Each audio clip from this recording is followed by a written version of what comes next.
Hello, it's Wednesday. My name is SMS number 1, and I completely forgot that today was the day that I need to talk about something nerdy.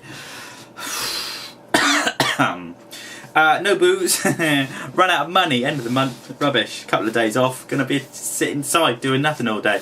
Yay! Talk about Neil did a 2-part splurge on Monday without editing, which is funny because when he looks like he's thinking about stuff, he sort of does this and goes,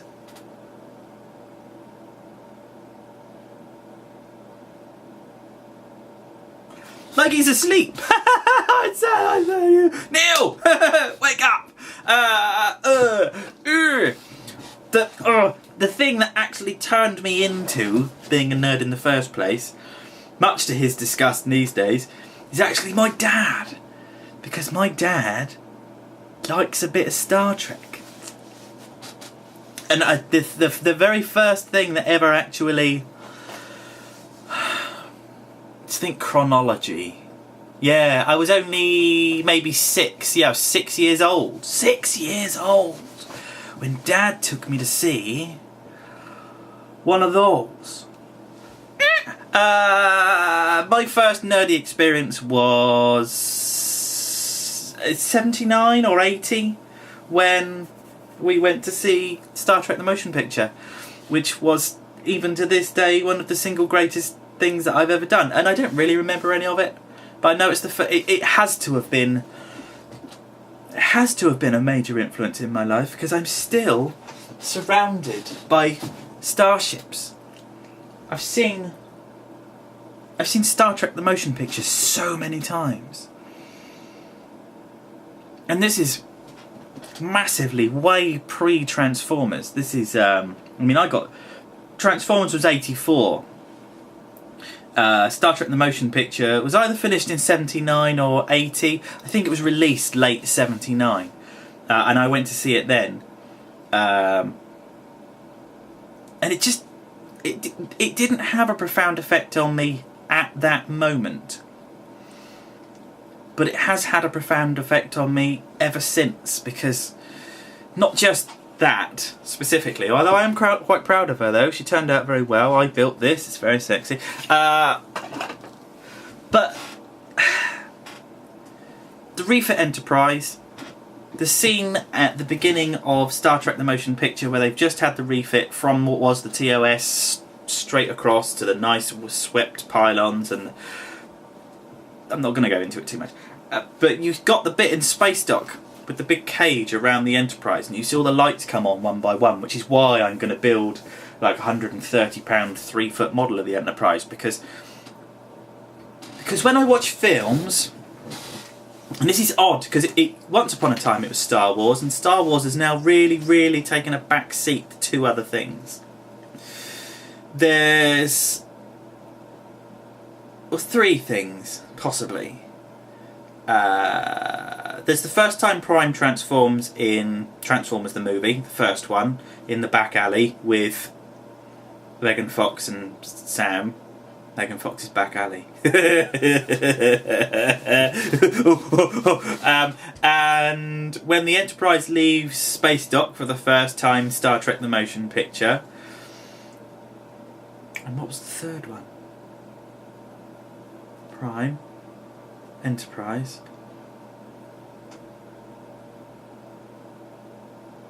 That's it. Prime and Enterprise. Really? Oh, and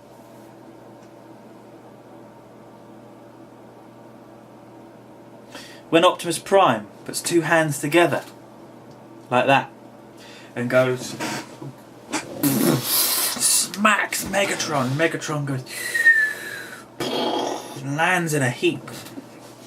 Those 3 bits kind of forge my film going together, and everything else that I enjoy is built into that. I love Voyager. I didn't like Enterprise.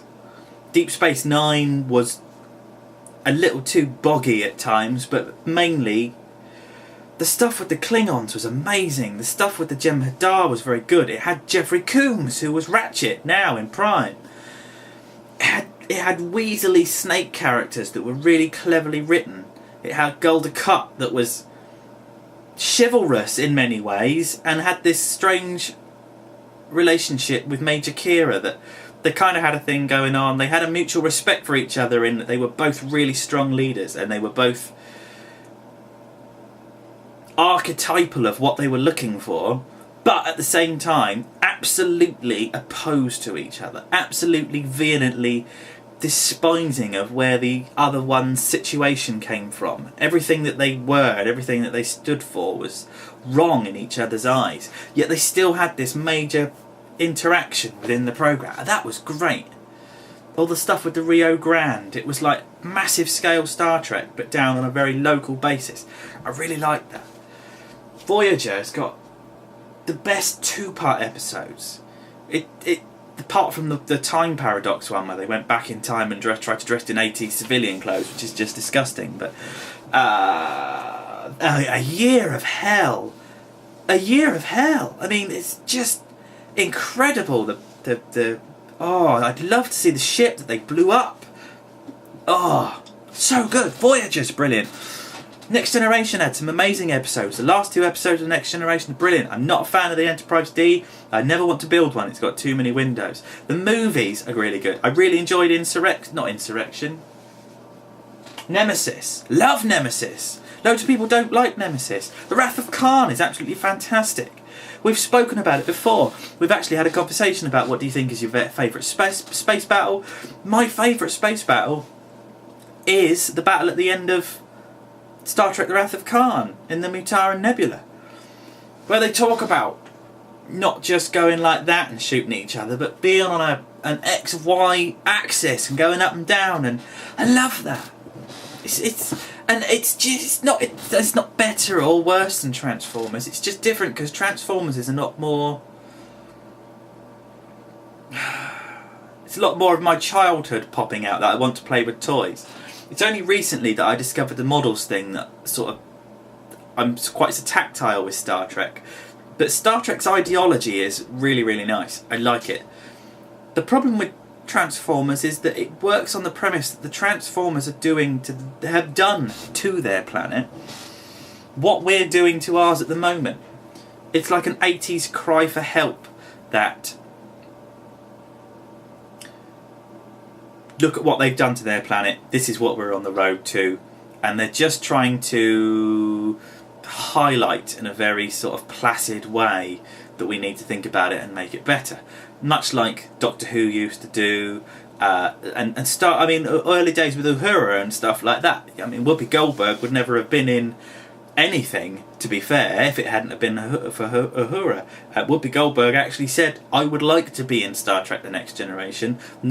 She didn't cast for it or anything like that. She actually said to LeVar Burton one day at a party, "Get me a place. I really want to do this." She wanted to be there because it had such a massive effect on her when she was a child. I don't remember a huge amount of 60s Star Trek from when I was a kid. I remember bits and bobs of it. It was the refit. It was the music when Spock died. They did Amazing Grace. I think it was like the London Philharmonic Orchestra or something like that. But it was just on bagpipes because Scotty was there because they sent him off in engineering. And then this massive orchestra comes in and plays the second verse of Amazing Grace. That bit of music is always going to be with me. It's just, I love it. Really, from properly deep down, I absolutely love it. And that has made me the nerd that I am now, because that little bit of nerdiness creeps into other stuff from time to time. Just to upset you, Double D, I've met Maida Ivanova. Last year I met her and shook her hand. She's got very, very nice boobs still. And just stuff. I just generally don't care about voice actors and stuff like that.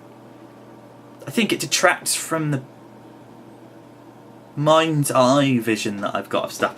Looking forward to meeting Michael Bell, who was Michelangelo's voice from the Ninja Turtles. That's going to do me fine. But aside from all of that, my extra special, amazing thing that I'm going to build, do, study and love probably forever, is going to be Transformers and Star Trek. I mean, this afternoon I'm going to paint that.